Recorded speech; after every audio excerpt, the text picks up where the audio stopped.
তো বন্ধুরা, সেদিন রায়গঞ্জের দুর্গাপুর রাজবাড়ি যাবার সময় রাজবাড়ির কাছে এত সুন্দর আর এত পরিমাণে লিচু দেখে পুরো অবাক হয়ে গেলাম। তাই এই লিচু নিয়ে একটা ভিডিও বানাতে বাধ্য হলাম। দেখতেই পাচ্ছ কত সুন্দর ধরে আছে গাছের মধ্যে লিচু, দারুণ লাগছে কিন্তু বিভিন্ন রঙের, বিশেষ করে লাল রঙের, দারুণ দারুণ।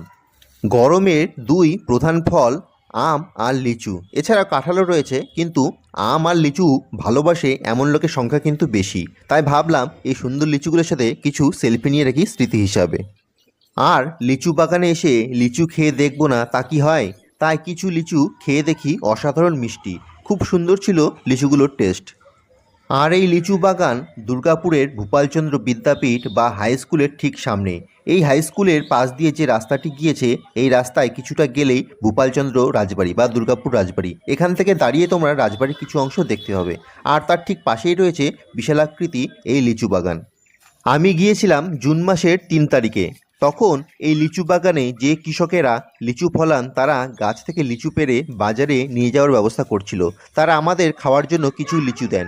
আর এই লিচু পেয়ে রিন্টু ভাই আনন্দে একদম গদগদ হয়ে যায়, দেখতেই পাচ্ছ। তো বন্ধুরা, তোমরা যদি মে জুন মাসে এই দুর্গাপুর রাজবাড়ি দেখতে আসো, তবে রাজবাড়ির ঠিক পাশে এই লিচু বাগান দেখতে পাবে। আর তোমরা ইতিমধ্যে কে কে এই লিচু বাগান দেখেছো তা কমেন্ট করে অবশ্যই জানিও।